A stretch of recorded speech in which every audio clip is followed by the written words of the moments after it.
Welfare Society committee that is present in Indore to say some few words the responsibility of parents and society for education purpose.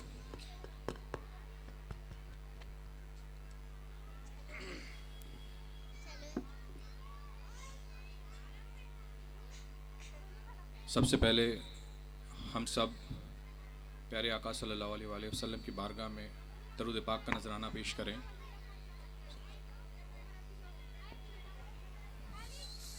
Honourable guest, parents,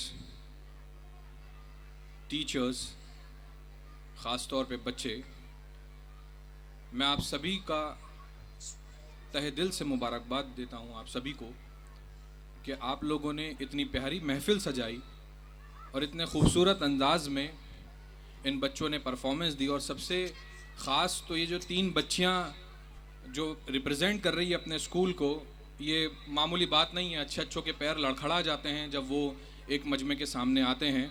वाकई में ये बच्चियाँ काबिल तारीफ़ है और मैं अल-नूर के पूरे मैनेजमेंट का शुक्रिया अदा करता हूँ कि उन्होंने हमें इस लायक समझा कि हम लोग यहाँ पर आके आप लोगों से कोई बात कर सके।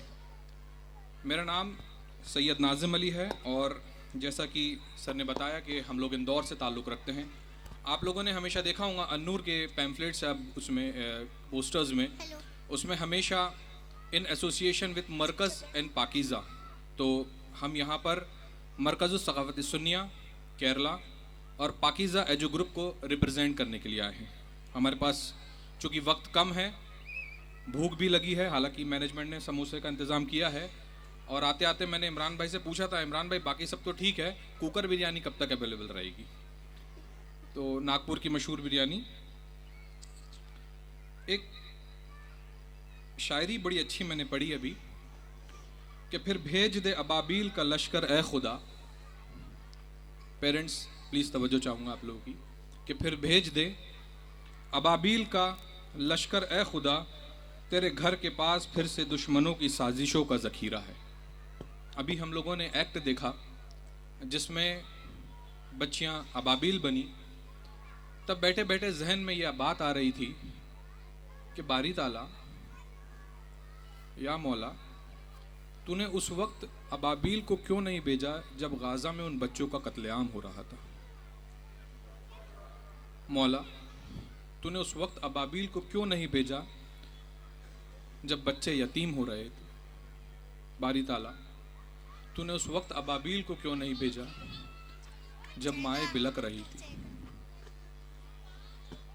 आखिरी में समझ ये आया कि अबाबील अब भेजे नहीं जाएंगे, अबाबील तैयार किए जाएंगे। और जो अबाबील तैयार किए जाएंगे वो इन बच्चों की शक्ल में होंगे इंशाअल्लाह। और इन बच्चों के हाथ में अबाबील बनने के बाद में कंकर नहीं होंगे, उनके एक हाथ में कुरान और एक हाथ में टेक्नोलॉजी होगी।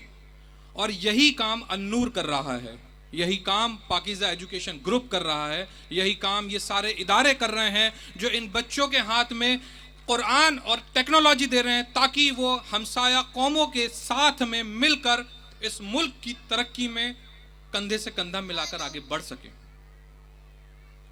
इंशाअल्लाह। हमारा पाकीज़ा एजुकेशन ग्रुप अलग अलग एजुकेशन सोसाइटीज़ के साथ में इंदौर में काम करता है। सबसे ख़ास सुन्नी वेलफेयर कमेटी जो इंदौर में एक बड़ी तंजीम के तौर पर काम करती है, जहां पर एक मोटे अंदाज में मैं आप लोगों को ये समझाने की कोशिश करूंगा कि वहाँ हर साल 6 लाख से ज़्यादा उस तंजीम से लोग फ़ायदा हासिल करते हैं, जहाँ पर हेल्थ, एजुकेशन, एम्प्लॉयमेंट, सोशल और मेडिकल में काम किया जाता है। 125 से ज़्यादा लोग उसमें काम करते हैं। वहाँ पर ज़कात के ज़रिए लोगों को एस्टेब्लिश किया जाता है, यानी कि ज़कात का एक ऐसा मॉडल होता है जहाँ पर एक मांगने वाला शख्स कमाने वाला बनता है और कमाने के बाद में वो फिर देने वाला बन जाता है। एक ज़कात का एक ऐसा मॉडल है वहाँ पर। साथ में चूँकि हमारा एसोसिएशन अल-नूर के साथ में है, तो मैं आपको बता दूं कि आप लोगों का आपके बच्चों का फ्यूचर क्या होना चाहिए, क्या होगा। चूँकि अल-नूर इंदौर नागपुर में हमें रिप्रेजेंट करता है, तो इंदौर में हमारे नीट की तैयारी के लिए रेसिडेंशियल इंस्टीट्यूट है, जहां पर आपके बच्चों को MBBS के एंट्रेंस के एग्ज़ाम की तैयारी करवाई जाएगी। जब आपके बच्चे 12th पास होंगे या इवन 6th से हमारे इंदौर शहर में ऐसे इंस्टीट्यूट्स में उन बच्चों का दाखिला लिया जाता है और उन बच्चों को नीट, IIT JEE, UPSC और इंशाल्लाह इस साल से क्लैट यानी लॉ एंट्रेंस की भी तैयारी वहाँ पर शुरू कर दी जाएगी। 32 एकड़ का एक कैंपस है जिसे हम पाकीज़ा नॉलेज सिटी कहते हैं और वहाँ इन बच्चों की रिहाइश का इंतज़ाम है। एक बेहतरीन हॉस्टल का अरेंजमेंट है जहाँ पर बच्चे इस तरह की तालीम से आरास्ता हो रहे हैं।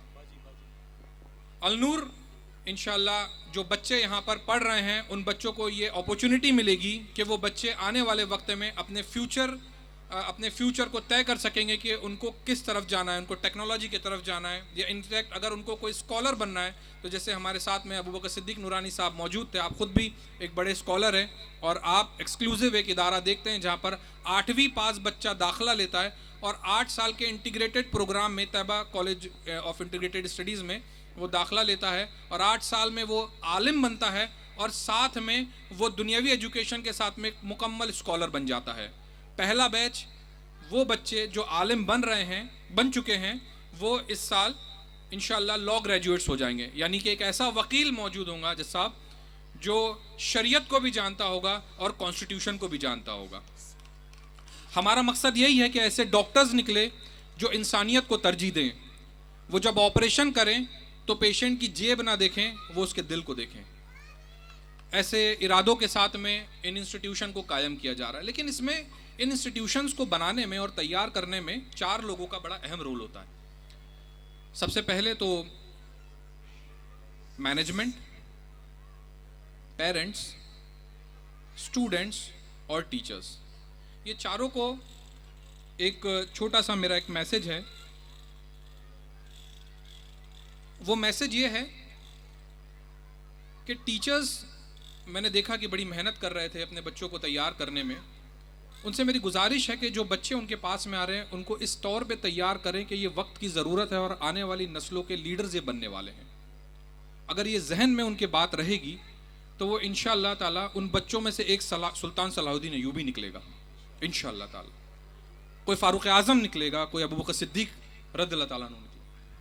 इस नियत से टीचर्स को पढ़ाना होगा, ये तय करना होगा कि वो ये नींव तैयार कर रहे हैं कि आने वाले वक्त में ये वो नस्लें हैं जो हमारे कौम को रिप्रेजेंट करेगी, हमारे माशरे को रिप्रेजेंट करेगी, एक बदलाव लाएगी।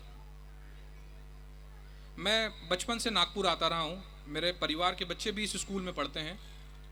मैं बचपन से नागपुर आता रहा हूँ। किसी भी तरक्की, किसी भी जगह की तरक्की और माशरे की तरक्की के लिए अतिक्रमण को हटाना बड़ा ज़रूरी होता है। आपने देखा होगा ताजबाग में जब मैं बचपन में आता था तो यहाँ पर हौच पौच होता था, दुकानें होती थी, लेकिन जैसे ही यहाँ पर अतिक्रमण हटा यहाँ पर डेवलपमेंट शुरू हो गया, कारोबार बढ़ गया, दिखने अच्छा लगा। एक अलग, मैं इस बात से बिल्कुल कह सकता हूँ कि हुजूर ताजुल औलिया की जो मज़ार का कैंपस है वो हिंदुस्तान में सबसे बेहतरीन कैंपस में से एक है और उसकी वजह यह है कि यहाँ से वो अतिक्रमण को हटाया गया। मैं बड़ी जिम्मेदारी से कह रहा हूँ, अगर मैं गलत हूँ तो उलमा इकराम यहाँ मौजूद है और मुझे करेक्ट भी करें। उसी तरीके से जो हमारे पेरेंट्स हैं उन्हें अतिक्रमण हटाना पड़ेगा अपनी तकियानुसी सोच का, यानी कि हमारे पेरेंट्स को, चूंकि ऐसे इदारे हिंदुस्तान में कम हैं, बहुत कम हैं। मैं माफ़ी चाहूँगा मैनेजमेंट से अगर मैं थोड़ा वक्त ज़्यादा ले लूँ। पेरेंट्स को ये चाहिए कि ऐसे इदारों को ज़रूर कोऑपरेट करें हर लिहाज से, फाइनेंशियल लिहाज से, सजेशन से। यानी कि अगर चूँकि कोई भी एक्सपीरियंस नहीं है, यहाँ पर जो मैनेजमेंट के लोग हैं, इमरान भाई हैं, सभी लोग जो हैं कोई एक्सपीरियंस नहीं है, बहुत स्कॉलर नहीं है, कैम्ब्रिज हार्वर्ड में पढ़ के नहीं आ गए, उन्हें एक प्रॉब्लम दिखी माशरे की और उस प्रॉब्लम के सॉल्यूशन के तहत उन्होंने एक स्कूल डाल दिया। अब उसे बेहतर कैसे बनाएं? उसे बेहतर आप और हम मिलके बना सकते हैं। आपको अगर कहीं कमी लगती है तो आप मैनेजमेंट के साथ बैठें, बात करें। हमारे यहाँ के इदारे पनप इसलिए नहीं पाए क्योंकि हमने मोहल्ले, चौराहा और ओटलों में उनकी बुराइयां करी, लेकिन उन मदरसों और इदारों में जाकर उनके बानी के साथ में कभी ये बात नहीं करी कि आपके यहाँ ये कमी है, इस कमी को दूर करने में मैं भी भागीदार आपका बन जाता हूँ। अगर शायद ऐसी बात हम लोग कर रहे होते तो आज हमारे इदारे भी मॉडर्न और मॉरल एजुकेशन के साथ में चलते हैं। गोल्डन एज आप लोगों ने पढ़ा होगा स्पेन में, अंदलूस में, जैसा कि हमारे शोएब भाई ने बताया कि अलजेब्रा या हमारे यहाँ जो टेक्नोलॉजी की जो शुरुआत हुई हमारे गोल्डन एज से ही हुई। पेरेंट्स को ख़ास तौर पे अपने बच्चों को वक्त देना ज़रूरी है। बाप को अपने रवैये को बदलना पड़ेगा। उसे ये एहसान नहीं जताना होगा कि वो घर आ रहा है तो उसने पूरी दुनिया का बीड़ा सर पे उठाकर और अपना सारा दर्द जो है अपनी बीवी को बताया और जिसकी वजह से उसका बच्चा परेशान होने लगा। माओ को ये चाहिए कि वो अपने घर में अपने शौहर के साथ, अपने घर के लोगों के साथ इस तरह से हुस्न सलूक करे कि उनकी बच्ची भी उसको देख के बड़े हो। वरना अगर माँ बेपर्दा रहेगी तो उनकी बच्चियां भी बेपर्दा ही बड़ी होंगी। अगर माँ दरवाज़ों पर खड़ी रहेंगी, आई एम सॉरी टू से, तो बच्चियां भी बाहर के दरवाज़ों पर ही खड़ी रहेंगी और दरवाजे से कब वो निकल जाएंगी आपको पता भी नहीं चलेगा। तो आपको चाहिए पेरेंट्स को कि 30% स्कूल पे डिपेंडेंट रहें, 70% आपकी जिम्मेदारी है, क्योंकि at the end of the day बच्चा स्कूल का नहीं आपका बिगड़ेगा। दूसरा, मैनेजमेंट को भी दोनों हाथों से पेरेंट्स के मशवरों को एक्सेप्ट करना चाहिए, हिकमत रखना चाहिए, सब्र रखना चाहिए और अपने आप को बदलने के लिए मैं इमरान भाई से गुजारिश करूंगा कि अपने आप में बदलाव पैदा करने के लिए हमेशा तैयार रहना चाहिए।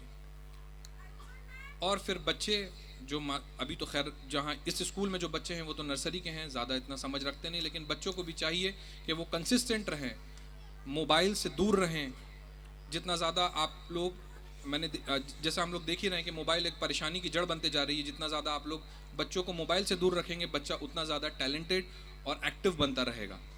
ये मेरी गुजारिश है आप चारों हिस्सों के चारों इस स्तंभों से, इस पिलर से, कि वो ख़ास इन चीज़ों पर गौर व फिक्र करें। और चूँकि अलनूर वो भी फ़िक्रमंद हैं कि एक